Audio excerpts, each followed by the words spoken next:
সামনে 50 বিসিএসের পড়াশোনার প্রিপারেশন নিচ্ছি আমি, তাই মাঝে মাঝে ভাবে আপনাদের সাথেও একটু শেয়ার করি। আমার কাছে আসলে যেগুলো কঠিন লাগে সেগুলোই আমি আপনাদের সাথে শেয়ার করি। যেমন অনেক সময় বিসিএসে আসে যে উপসর্গের আসলে অকেজো শব্দটা বা অচেনা শব্দটা কোন কোন অর্থে ব্যবহৃত হয়েছে সেগুলো।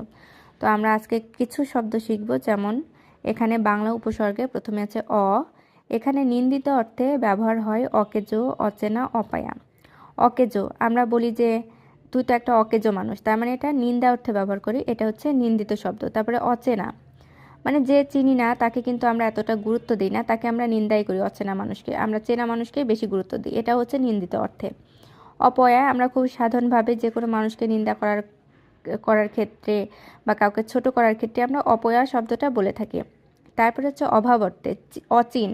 অচিন মানে এখানে আমাদের চেনার অভাব আছে, আমরা চিনি না, সেই চেনার অভাবের জন্য এটাকে বলা হচ্ছে অচিন। অজানা আমাদের জানার অভাব আছে। তারপর হচ্ছে অথৈ। অথৈ সাধারণত প্রাচীন সাহিত্যগুলোতে অথৈ মানে কোনো একটা জিনিসের অনুপস্থিতি বোঝাইতে সেখানে হচ্ছে অথৈ শব্দটা ব্যবহার করা হয়। যেমন অথৈ যদি বলি অথৈ পানি, মানে সেখানে মানে সাধারণ অর্থে মানে সরি কাব্যিক অর্থে সেখানে মানে পানির অভাব বা অথৈ কাগজ, কাগজের অভাব, এ ধরনের অথৈ করতে কোনো একটা নির্দিষ্ট জিনিসের অনুপস্থিতি বোঝানোর জন্য অথৈ শব্দটা ব্যবহার করা হয়। ক্রমাগত অঝোর, অঝরে আমরা বলি অঝরে বৃষ্টি ঝরছে, মানে ক্রমাগত একের পর এক বৃষ্টির ফোঁটা পড়ছে বা হচ্ছে বৃষ্টি ঝরেই যাচ্ছে, সেক্ষেত্রে আমরা ক্রমাগত শব্দটা ব্যবহার করি।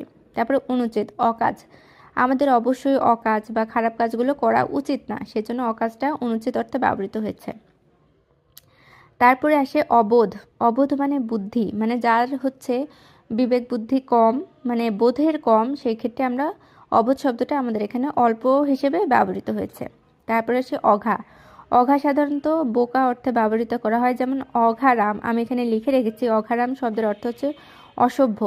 আসলে যারা শিষ্টাচার না মেনে, যারা হচ্ছে যারা সভ্য জ্ঞান হারিয়ে যারা আচরণ করে তারা তো আসলে এক প্রকার বোকাই। তারা যেগুলো করে তারা আসলে এগুলো বুঝে করে না, এর জন্য অঘারাম শব্দের অর্থ হচ্ছে বোকা।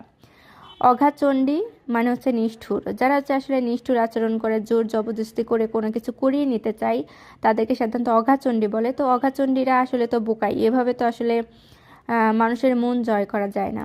তারপরে এখন আছে অজ। অজ শব্দটা হচ্ছে নিতান্তই মন্দ অর্থে বা খারাপ অর্থ। অজ মূর্খ আমরা যখন কোনো মানুষ কোনো কিছু পারে না তখন আমরা বলি যে মানে খুব সহজ কোনো কিছু যদি না পারে তখন আমরা বলি তুই তো একটা অজ মূর্খ, মানে নিতান্তই অনেক বেশি মূর্খ।